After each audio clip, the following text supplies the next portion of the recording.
अस्सलाम वालेकुम दोस्तों, उम्मीद करता हूँ आप सब खैर खैरियत से होंगे, फिट फाट होंगे, बम्बाट होंगे। आप देख रहे हैं हमारा यूट्यूब चैनल उसामा के बर्ड्स। आज का हमारा जो टॉपिक है दोस्तों, ये हमारा छोटा सा मिनी पोल्ट्री फार्म है।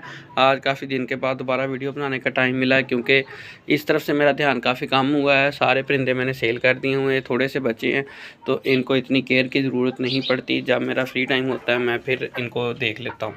तो ये टोटल 156 है। आज का जो हमारा टॉपिक है दोस्तों, वो है how to control mortality in poultry farming. कि आप अपनी मोर्टेलिटी जो है, परिंदों की अमवात जो है, उसको कैसे कंट्रोल कर सकते हैं। मोर्टेलिटी को रोकने के लिए आपको 4-5 चीज़ों पर फोकस करना पड़ता है। और मोर्टेलिटी से मुराद है चूज़ों की अमवात और बड़े परिंदों की अमवात। तो दोस्तों, सबसे पहले तो मोर्टेलिटी तब आती है जब आप उनकी अच्छी केयर नहीं करते, टेम्परेचर मेंटेन नहीं करते और उनको जो खुराक है वो नाकस ग़िज़ा देते हैं, बाज़ारी फीड नहीं देते। चूज़ों वाली जो स्टार्टर फीड है, ख़ास तौर पे पहले 15-20 दिन वो नहीं देते, तो जिसकी वजह से मोर्टेलिटी का सामना करना पड़ता है। अगर तो पहले 7 दिन आप टेम्परेचर कंट्रोल कर लें, इनको सिर्फ फीड दें और हर टाइम फीड रखें इनके सामने और फ्रेश ताज़ा पानी रखें, तो बहुत कम चांसेस हैं कि अमवात हो। उसके अलावा वैक्सीन जो है, वैक्सीन बहुत ज़रूरी होती है पहले 7 दिन के अंदर। ख़ासकर वैक्सीन पर मैंने ऑलरेडी वीडियोस भी बनाई हुई हैं।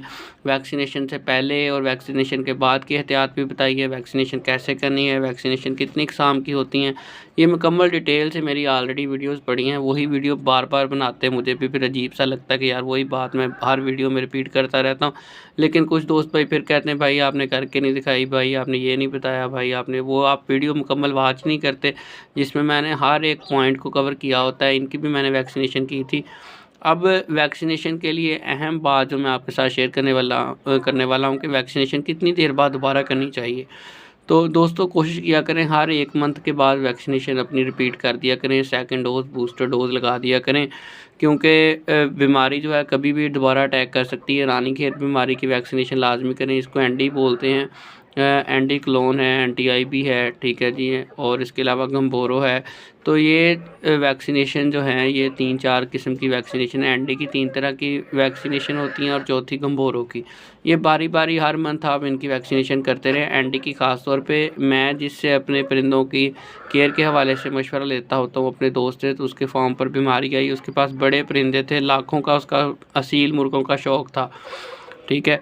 असील मुर्गे उसके लाखों रुपए में सेल होने वाले मुर्गे थे उसके पास, जो कि रानीखेत की बीमारी आई और 8-10 मुर्गे जो है उसके मोर्टेलिटी का शिकार हो गए, उनकी अमवात हो गई और उसे काफ़ी बड़ा धचका लगा। अब देखें, उसके परिंदे लाखों में थे और वैक्सीनेशन की प्राइस आप समझ लें 1400-1500 पर मंथ कॉस्ट करती है आपको। 1400 रुपये आपने पर मंथ पे करना होता है वैक्सीनेशन करने का, अगर आप खुद कर लेते हैं। अगर डॉक्टर से करवाते हैं तो फिर वो श्योर नहीं होता कि वो कौन सी कंपनी की लगा रहा है, किस तरह लगा रहा है, पुरानी तो नहीं लगा रहा, या फिर अगर वो सही लगा रहा है तो आपसे एक्स्ट्रा पैसे चार्ज करेगा। तो वैक्सीनेशन करनी खुद सीखें आप सबसे पहले, अगर आपने खुद परिंदे रखे हैं तो, ठीक है। तो फिर मैंने उसे कॉल की, मैंने कहा यार बड़ा अफसोस हुआ, पता चला फार्म पे बीमारी आई हुई है तुम्हारे। तो सील मुर्गों का अलग अलग सेटअप है, आपने देखी होंगी मेरी वीडियोस, उस फार्म की वीडियोस मैंने पहले भी अपलोड की हैं। वहाँ पर मेरी उसके साथ पार्टनरशिप भी है, वहाँ पर बकरे भी हैं, गायें हैं, विलायती गायें हैं। जिस दोस्त भाई को चाहिए हो वो हमसे कमेंट सेक्शन में रब्ता कर सकता है। बकरे चाहिए हो, बकरियाँ चाहिए हो, सील मुर्गे, इनके चूज़े, तीतर और खरगोश, ये सारा जो प्लेटफॉर्म है मैं उसके साथ मिल के चलाता हूँ। ज़्यादा शेयरिंग जो है वो उसी की है, मेरा वहाँ पर समझ लें बस थोड़ा बहुत दोस्ती है और पार्टनरशिप है, ठीक है। तो मैंने उसे कहा कि यार बाकी परिंदे कहाँ हैं, तो वो कहता मैंने अब कमालिया शिफ्ट कर दिए हैं, हम चीचावतनी में रहते हैं, वो विलेज में ही है फार्म, और वो उसने अब बीमारी से बचने के लिए जो थोड़े बहुत परिंदे बचे हुए हैं वो कमालिया शिफ्ट किए हुए हैं, ताकि जरासीम जो है यहाँ पर तब तक मर जाएं, बाकी परिंदे जो बचे हैं उनको नुकसान ना हो। तो इसलिए दोस्तों वैक्सीनेशन बहुत ज़रूरी। तो मैंने पूछा उससे, तुमने वैक्सीनेशन कब की थी लास्ट टाइम? कहता मैंने सीरियस लेना छोड़ा था। मैंने कहा कुछ नहीं होता, अब तो ये फुल बड़े हैं, असील हैं, ये तो बिल्ली और कुत्ते को भी आगे लगा लेते हैं, तो ये है वो है। तो मैंने नहीं, मैं एक्टिव थे बिल्कुल, ये हो गया वो हो गया। मैंने कहा जो भी था 1400 बचाते बचाते ना तुमने अब लाखों का जो नुकसान किया है, सुस्ती की है। हालांकि पैसे का भी कोई मसला नहीं था, लेकिन सिर्फ क्या है, सुस्ती है कि यार कोई नहीं, फिर नहीं आती बीमारी, देखा जाएगा, जब देखा जाएगा करते हैं आप तो फिर देखा ही जाता है, ठीक है। उसके बाद एक दोस्त भाई का कमेंट आया हुआ था कि भाई हैचरी कहाँ पे है, ठीक है, हैचरी कहाँ पे है। तो कराची में एक मुझे कमेंट आया है, कराची में हैचरी कहाँ है। एक का कमेंट आया हुआ मुल्तान में हैचरी कहाँ है जहाँ से चूज़े मिलते हैं। प्यारे भाई, मैं I am not a Google map, ठीक है, मैं गूगल मैप नहीं हूँ। ये आपको मैंने पहले भी वीडियो में बताया था कि अगर आपने चूज़े ख़रीदने हैं तो आपने अपने एरिया में खुद हैचरी तलाश करनी है। मुझे यहाँ चीचातनी में बैठ के क्या पता बहावलपुर में हैचरी कहाँ है और कराची में हैचरी कहाँ है, मैं आपको कैसे बता दूँ हैचरी कहाँ है। हाँ, मैंने आपको तरीका बताया था कि अगर आपको किसी एरिया में हैचरी तलाश करनी है तो आप किसी फीड की शॉप होती है उसके पास जाएँ, जहाँ फीड मिलती है मुर्गियों की, बाजरा, गंदम, ये छोटे-छोटे थैले रखे होते हैं, जैसे सब्जियों वाली दुकान होती है ऐसे ही परिंदों जानवरों के वंडे, खाल, चोकर ये वाली दुकान होती है। उससे जाके पूछेंगे यार चूज़े ख़रीदने हैं अपने एरिया में, हैचरी कहाँ पे, क्योंकि वो रेलेवेंट फील्ड बन जाती है थोड़ी सी, ठीक है। या फिर आप किसी कसाई की शॉप से मिल के उससे बात करें कि यार आपको पता है, 2-4 बंदों से पूछें, कोई ना कोई आपको ज़रूर गाइड कर देगा। आप अपने मकामी लोगों से पूछें, मकामी लोग ही आपको बता सकते हैं कि आपके एरिया में हैचरी कहाँ है जहाँ से आप चूज़ा ख़रीद सकते हैं। अगर आपका माइंड बन चुका है चूज़ा ख़रीदने का तो आप अभी, मेरा मशवरा यही है कि 10-15 दिन अभी और वेट करें, मौसम और थोड़ा सेट हो जाए, क्योंकि चूज़े ने सर्दी बर्दाश्त नहीं करनी। चूज़े को 32 से 33 डिग्री सेंटीग्रेड टेम्परेचर चाहिए होता है चूज़े को। बड़े परिंदे को कम चाहिए होता है, लेकिन ज़्यादा जो छोटा परिंदा है उसको ज़्यादा टेम्परेचर चाहिए होता है।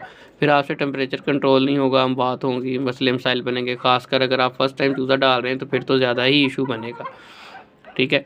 तो एक तो आप 10-15 दिन रुक जाएँ और दूसरा मेरी वो वाली वीडियो वॉच कर लें। अभी कुछ दिन पहले मैंने अपलोड की थी कि चूज़ा ख़रीदने से पहले चंद अहम बातें, जिसमें मैंने A grade, B grade, C grade का चूज़ा, इनकी इकसाम और इनकी नस्ल के हवाले से आपको सारा गाइड किया। चूज़ा ख़रीदते वक्त किन बातों का ख्याल रखना चाहिए और वो मुकम्मल तफ़सील से मैंने वो वाली वीडियो बनाई हुई है कि चूज़ा ख़रीदते वक्त आपने किन बातों को मद्देनज़र रखना है और आपने कौन सी ब्रीड लेनी है, ठीक है।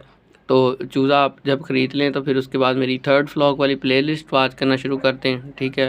तो उसमें मैंने डे 1 से लेकर यही वाला 3rd व्लॉग है, ये वाला माशाल्लाह अल्हम्दुलिल्लाह बड़ा कामयाब व्लॉग गया है। इसमें दोस्त भाई कह रहे थे आपने वीडियो बताना था भाई कि इनका प्रॉफिट कितना हुआ। तो मैंने इससे लास्ट वाली वीडियो में बताया था कि प्रॉफिट मार्जिन इसमें बहुत ज़्यादा नहीं है। अगर आप छोटे स्केल पर करते हैं, जैसे ये मेरा छोटा सेटअप है, तो बंदा सोचता है कि यार ये क्या बात हुई, इतनी 3 महीने में सिर्फ इतने से पैसे। तो तकरीबन आप कह लें कि एक मुर्गे की कॉस्ट जो है, मुर्गे या मुर्गी की 1000 ग्राम तक जाने में 500 से 550 रुपये आ जाती है। अंदर ही उसकी कीमत, वैक्सीनेशन, फीड वगैरह मिला के 550 तक, और वह सेल हो जाता है 900 तक। 400 रुपये आपको एक बर्ड में से बच जाता है 3 माह में। तो अब आप खुद ही अंदाज़ा लगा लें, अगर आप 1000 परिंदा पालते हैं तो इसको 4 से उससे ज़रब दे लें, ठीक है। और अगर आप 100 परिंदा पालते हैं तो उसको 400 से ज़रब दे लें। तो जितने आप कम डालेंगे ज़ाहिर है तो उतना कम अमाउंट बनेगी, जितने ज़्यादा डालेंगे उतने ज़्यादा आपको पैसे बचेंगे, प्रॉफिट ज़्यादा होगा, ठीक है। लेकिन उसमें कॉस्ट भी बढ़ जाएगी आपकी और आपके बीमारी आने के चांसेस भी बढ़ जाएंगे, ठीक है। तो ये चीज़ें होती हैं जो आपने मद्देनज़र रखनी होती हैं।